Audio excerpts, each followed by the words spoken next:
em 4 anos. Como isso foi possível? Com um plano de metas bem estabelecido, com um planejamento bem estabelecido, com a definição de o que quer, de o que vão fazer e de que recursos, de que forças, de que instrumentos eu tenho que utilizar para aquilo. Portanto, o planejamento é fundamental. O governo aberto. O que é o governo aberto? É o governo transparente. É o governo em que você tenha efetivamente o direito que a Constituição permite, é que cada cidadão saiba onde está aplicado o seu dinheiro, transparentemente, através dos portais, que é um instrumento ainda falha, bem verdade, porque você não tem um controle como um todo, mas é um avanço extraordinário, através agora dessa lei de acesso à informação, que é muito mais efetiva em direitos, porque que permite ao cidadão, sem motivação, que tenha acesso ao poder público, tem que dar a todas as informações que ele precisa. É isso que o Ministério Público passa a ser forte, a imprensa passa a ser forte, os órgãos de controle passam a ter decisões impositivas, decisões com capacidade de suspensão de execução, decisões com capacidade punitiva, decisões com capacidade de atender a outro grande reclame da sociedade, que é a lei da ficha limpa ou da ficha suja, em que as pessoas que não se conduziram como deveriam e que tiveram reproche dos órgãos de controle sejam afastados impositivamente da vida pública. Enfim, nós temos que comemorar um conjunto expressivo de resultados que esse país tem conquistado, tem avançado, sobretudo pela voz apaixonada ou indignada das ruas, que faz com que o parlamento se movimente, que faz com que os órgãos possam efetivamente exercer as suas prerrogativas. Eu estou, portanto, assim, muito feliz em poder estar aqui nesse momento, Biratã, minhas queridas amigas e amigos, porque eu acho que são instantes como esse, são atitudes como essas, que devam ser muito mais ainda. Nós temos que ter, e eu tenho defendido isso, aliás, o governador Cid, atendendo aí a uma sugestão nossa, está disposto a, através da nossa controladoria, aí eu falo de controle interno, outro instrumento forte que tem que ser cada vez mais fortalecido são os controles internos, que infelizmente, sobretudo nos municípios, eles existem figurativamente.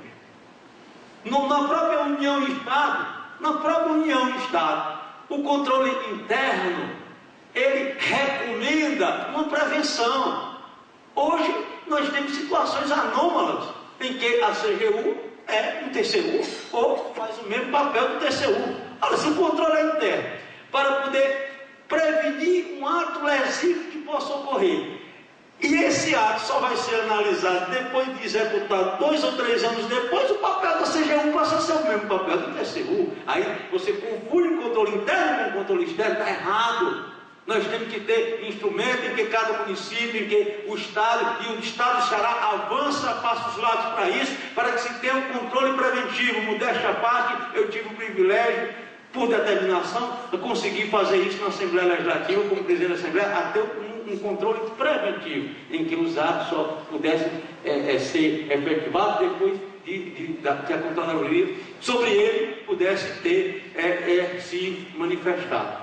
Eu estou já quase um palestrante aqui, vou encerrar, mas é porque eu acho que esse momento eu me empolguei, esse momento realmente é extraordinário e, enfim, a presença marcante aqui de pessoas que vêm com essa alma de poder participar, de poder discutir, de poder compreender, de poder trocar ideias e trocar experiências. Certamente é isso que faz com que a gente possa crescer mais. Meus parabéns a você, o Biratã, o Instituto Delmiro Gouveia e, sobretudo, a todos vocês que participam desse evento. Obrigado. Registro a presença do excelentíssimo senhor vereador Leonelzinho Alencar.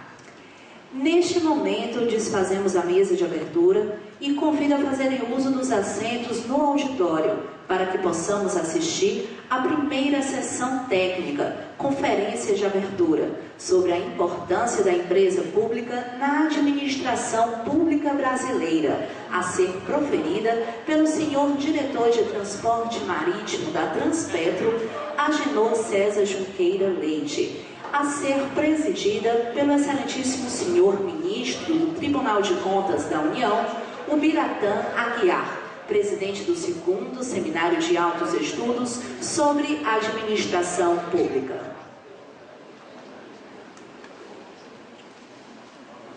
Eu gostaria de, antes de iniciar, pedir para que presida essa sessão técnica a nossa conselheira Soraya Vitor. Eu vou acompanhar o governador e ela fica presidindo aí, com muita honra para todos nós, e fazer menção a algumas pessoas, assim, muito poucas, o segmento. Meu carinho ao Tribunal de Contas da União, quando eu vejo o Araújo, quando eu vejo a Laís, quando eu vejo o Álvaro. Minha menção na família já está ali aos advogados do escritório. Eu estou vendo o André ali e o Yuri. Olha que coisa gostosa, gente. Minha neta advogada, Patrícia, aqui sentada na primeira filha, não é? A gente vê a sucessão, a vida continuando. E ver dos meus companheiros das letras, dos sonhos das poesias, o Barros Alves, na última fila, eu também quero prestar minha homenagem, e aos servidores, todos presentes, na pessoa desse amigo muito querido, Celso Lima Verde. Eu passo a palavra agora à presidente da mesa, conselheira Soraya Vitor. Meu bom dia a todos. Eu não posso deixar de também demonstrar minha alegria imensa de estar aqui, até porque entendo que esse é um momento ímpar que a sociedade está vivendo, com todas essas modificações e com a ênfase que se dá a realmente a participação popular, a participação social no acompanhamento das ações públicas. Então vejo com muita alegria esse momento e vejo com mais alegria ainda nós, servidores públicos, até porque eu sempre fui servidora pública de carreira, concursada, e vejo com muita alegria que nós precisamos nos aperfeiçoarmos, porque teremos cada vez mais a sociedade nos cobrando, nos mostrando que precisamos dar informação, que precisamos ser transparentes. E agora não por uma questão só e mera de vontade, mas por uma questão legal, né? Hoje nós temos aí os avanços da Lei de Acesso à Informação, da transparência e outras mais que serão cada vez mais demandadas pela sociedade.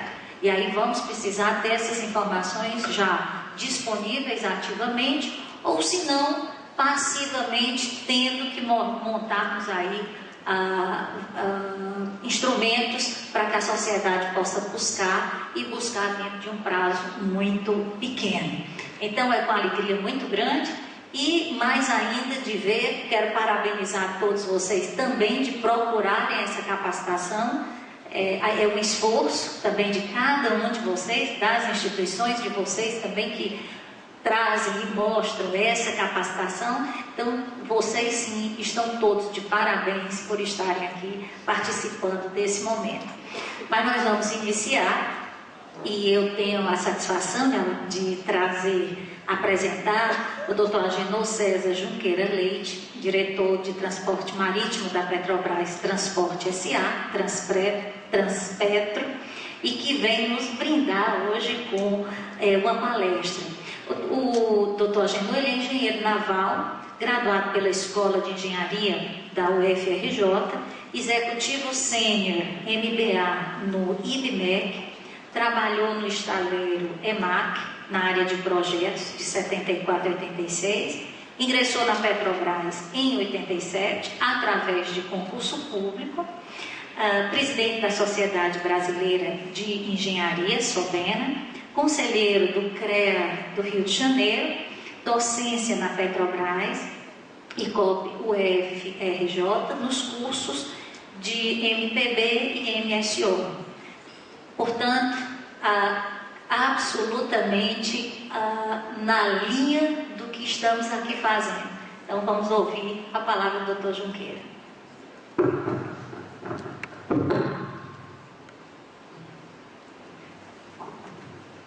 Excelentíssima Senhora Conselheira do Tribunal de Contas do Estado do Ceará, a Senhora Soraya Vitor. Obrigado pelas palavras Bom dia a todos. É um grande prazer estar aqui nessa segunda edição desse seminário. Queria dizer que eu estou aqui representando um ilustre cearense, o presidente Sérgio Machado, presidente da Petrobras Transportes S.A. Transpetro, que não pôde comparecer por motivos institucionais do trabalho e solicitou que eu viesse aqui fazer essa apresentação. É um prazer e uma responsabilidade estar aqui grande, porque eu vou apresentar a importância de uma empresa pública.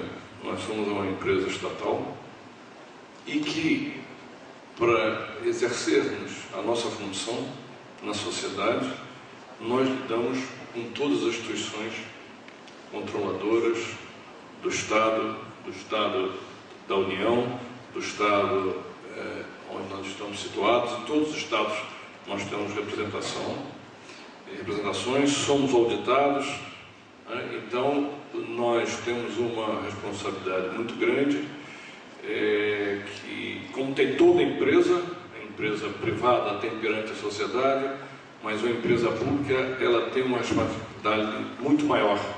Ela tem uma responsabilidade perante a sociedade, desenvolvimento econômico e responsabilidade social. Então, é pautada nessa linha que nós trabalhamos no sistema Petrobras. Então, eu vou apresentar para vocês o caso da importância de como uma empresa pública pode empreender e contribuir para o desenvolvimento econômico e social do país.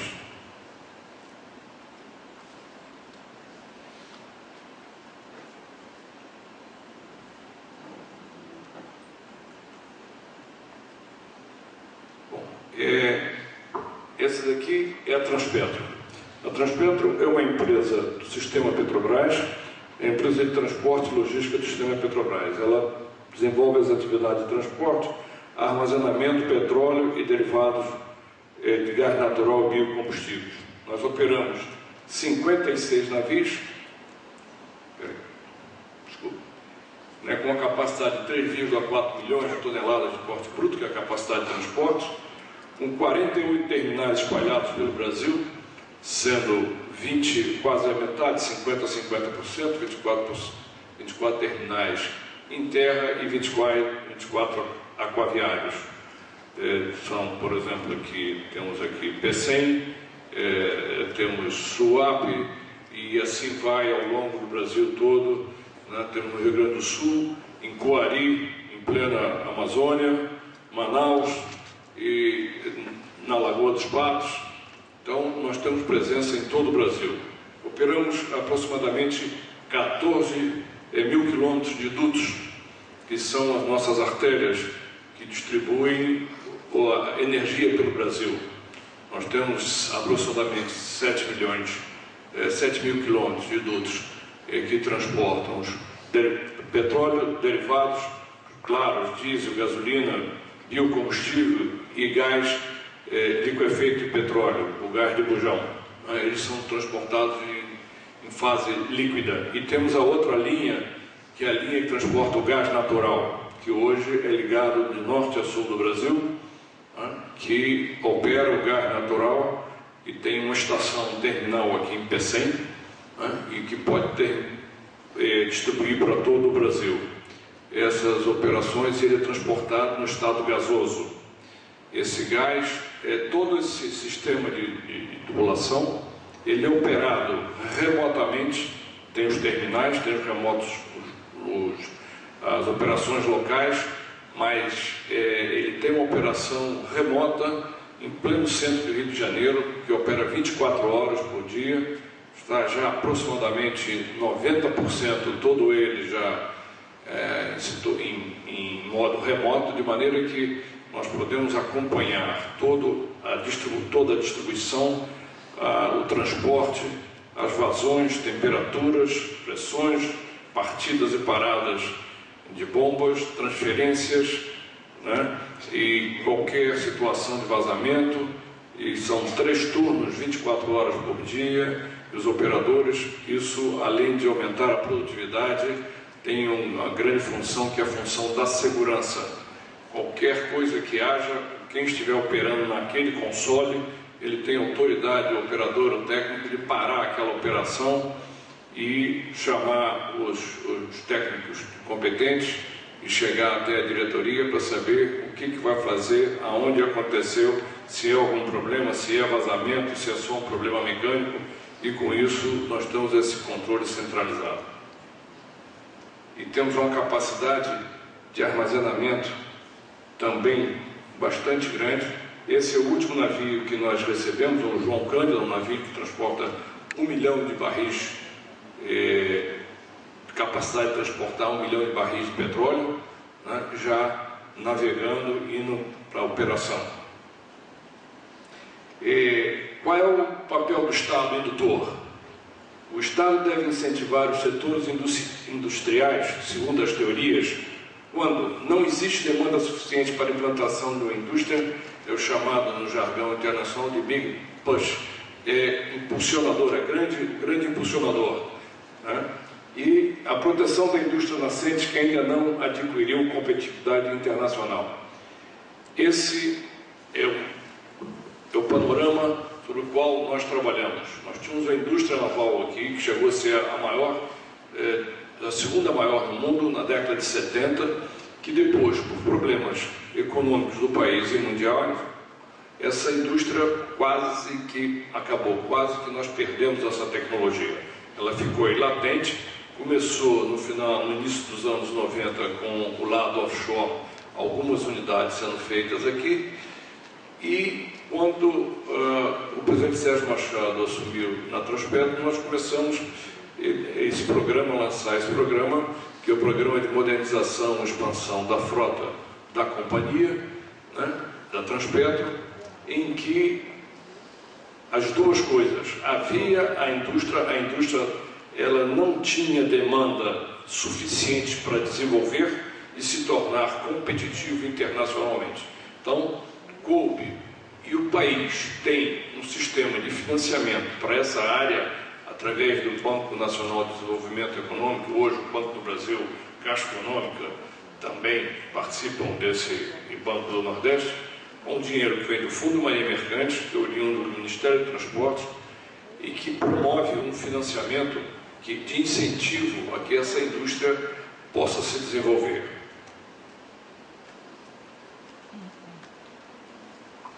O Estado indutor, aqui alguns dados da taxa de investimento no mundo, né? A brasileira ainda é tida como, entre os países aqui do BRIC, a mais baixa. Nós estamos aí com aproximadamente 19,30%, enquanto a China chega a 54,20%. Esses são dados todos de fontes respeitadas internacionalmente, que divulgam esses resultados. A importância da indústria naval para um país.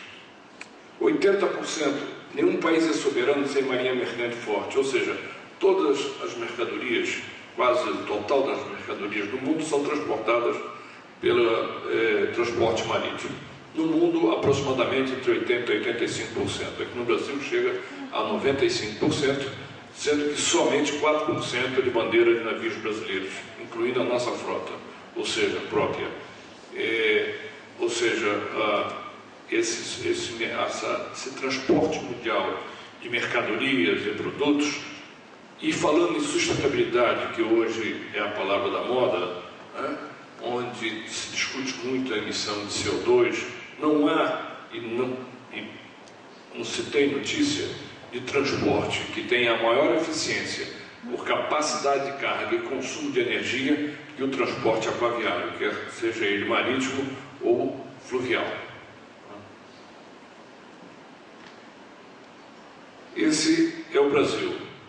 A capacidade que nós temos aqui, pouco utilizada, que é a capacidade de utilização do mar e dos seus rios.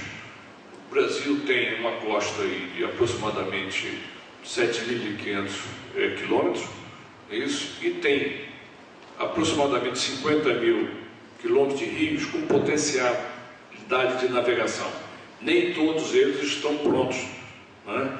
faltam alguns, tem algumas conexões que têm que ser feitas, algumas ultrapassagens através de eclusas, mas nós temos aí a bacia da Amazônica, que é grande, nós mesmos navegamos com navios lá, entramos no oceano, lá em Belém, chegamos até Coari para escoar o óleo do tefé, é isso, e levamos muitos produtos e petróleo para Manaus, para a refinaria ou para o terminal. Nós temos aí a bacia do Paraná, Paraguai, Paraná. Nós temos aí a bacia do Tietê, Paraná, hoje toda integrada, né? Nós temos o Tocantins, Araguaia, que está cada vez vencendo mais, sendo inauguradas as eclusas e já começa a se fortalecer o transporte fluvial, né? E o governo está incentivando muito, uma das modalidades é essa, a maneira de diminuir a logística nossa, com isso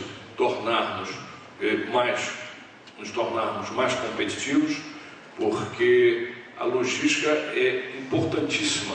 Você pode ter a melhor produtividade do produto que é fabricado em uma determinada indústria, mas se ele não tiver uma indústria, uma logística eficiente, ele não vai chegar com preço no mercado para ele colocar ou ter a saída do seu produto. E se nós falamos também muito num país como o nosso, de dimensões continentais, e que nós hoje cada vez aumentamos a nossa balança comercial, nós temos que ter competitividade na nossa logística.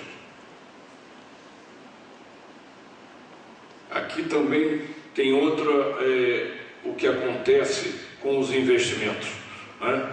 Então nós podemos ver que para cada 1 milhão de real investido na construção de navios, isso aqui é um estudo feito pela Fundação Getúlio Vargas, ele gera direto aproximadamente 11 empregos, o impacto no emprego indireto aproximadamente 13, o impacto induzido, né, que a gente pode também chamar do efeito arrasto, é o comércio, são os fornecedores, são os restaurantes, e assim vai, os transportadores, nós podemos chegar aí a mais 58, ou seja, gera aproximadamente um impacto para cada 1 milhão, gera 82 empregos. E o valor adicionado, né, em termos de salário, nós chegamos a 700 mil reais de salários e tributos a aproximadamente 550 mil reais, ou seja, fora o valor adicionado aqui de 1 milhão e 900. Então, são os ganhos para toda a sociedade, que foi bastante aqui falado. Nós estamos aqui por causa da sociedade, né, a nossa responsabilidade perante a sociedade. Então, numa empresa quando nessa área, a cada 1 milhão de reais investido, o que ela promove em termos de emprego, salários ou tributos. O caminho da continuidade global, o diagnóstico. Para nós começarmos esse trabalho, o que nós fizemos? Nós não começamos assim, vamos construir navios. Nós começamos a fazer um diagnóstico, contratamos empresas especializadas de renome internacional para saber como era situado no resto do mundo, quais eram as diferenças dos estágios de tecnologia que a indústria naval brasileira estava e os benchmarks internacionais. É isso? Como aqueles países fizeram para se desenvolver e ficarem competitivos mundialmente. Qual o exemplo a ser seguido pelo Brasil? Então, esse é um quadro que resume que situação que nós estávamos há 6 anos atrás, aproximadamente, né, 7 anos atrás, em que nós estaríamos aqui nessa região aqui, no número 2. Hoje nós temos indústrias, devido a esse programa que nós lançamos, nessa faixa aqui, entre 4 se aproximadamente ao 5. Só não está implantado, que é muito difícil, inclusive lá fora, a questão da robotização, porque ela tem um problema social e é difícil implementar uma indústria que está escalando. Nós não chegamos lá ainda e temos muito emprego ainda a ser desenvolvido, né, ou proporcionado. Mas temos esses Os estaleiros já estão com diques ou carreiras modernizadas, grandes capacidades de transporte de carga, então estão trabalhando com o CAD, que é o Computer Aided Design, Computer Aided Manufacturing e Computer Integrated Manufacturing, de maneira que toda a linha, desde o projeto até a fabricação, já temos indústria trabalhando nesse modelo. O caso do Prometh, quais eram os objetivos? Era modernizar e expandir a frota de navios da Transpetro para atender a demanda gerada pelo crescimento do sistema Petrobras. Nós temos duas fases, chegamos a 49 navios que estão contratados, não é isso? O sistema Petrobras utiliza hoje, em média, para transportar, exportar, importar, troca de produtos, tanto aqui no Brasil como no mundo todo, uma média de 180 navios dia. Nós participamos com 40, hoje com 56, e vamos para o 57º aí no início de julho. Quais eram as premissas do programa? Nós, os navios, fizemos uma licitação internacional, né? Mas os navios tinham que ser fabricados no Brasil, ou seja, se viesse uma indústria multinacional, ela teria, ou se associar, ela teria que se instalar no Brasil. Atingir um mínimo de 65% de nacionalização ou conteúdo local, como nós chamamos também muito hoje. Nossos navios já estão saindo próximo a 70%. Atingir no desenvolvimento do programa preços e qualidades internacionalmente competitivos, quer dizer, nas bases do programa nós já tínhamos, sabíamos aonde nós queríamos chegar, e garantir as escalas aos estaleiros para que eles possam investir em instalações de tecnologia, capacitação e viabilizar a chamada curva de aprendizado, ou seja, as encomendas foram dadas em blocos, em unidades, 5, 4, 5, 7, 10 navios, conforme o tipo de navio, de maneira que as indústrias pudessem ter escala de produção. Na licitação que nós realizamos, à época, primeiro fizemos a parte técnica, em que as indústrias, os estaleiros, tinham que, além de apresentar, se eles eram novos, como eles diziam implantar a sua indústria e com que tipo de equipamento e com que produtividade eles apresentariam, teriam que mostrar a curva de produtividade ao longo do tempo, que ele fosse implantado, se implantando e modernizando. Depois, na segunda fase, que foi a fase dos preços, aqueles dados, aqueles parâmetros apresentados tinham que se refletir na série, ou seja, se fosse uma encomenda de 5 navios para um determinado tipo de navio, quem fosse o vencedor, ele teria que apresentar o preço com a produtividade demonstrada na parte técnica, ou seja, escalonado ao longo do tempo, a gente tinha que mostrar a curva de aprendizado, com isso, menos número de homens-hora, como nós chamamos, quer dizer, a produtividade dele, com isso, refletindo na diminuição do preço final do navio. As fases, os horizontes, são 26 navios nessa primeira fase, com esses 10 navios que são os maiores, aquele que eu mostrei, capacidade de 170 mil toneladas de transporte de petróleo ou óleo cru ou óleo combustível, né, que são chamados Suezmax, os 5 de capacidade de 110 mil, 4 de 60 mil, os Panamax e os produtos e 3 de GLP. E a segunda fase são 23 navios com esses tipos de navios. Então, somando 49 navios. Também temos aí, lançando depois, o Prometh Hidrovia. Eu falei da bacia do Tietê-Paraná. Nós vamos participar do transporte de etanol a partir do meados do ano que vem. Nós participamos, existe uma empresa em qual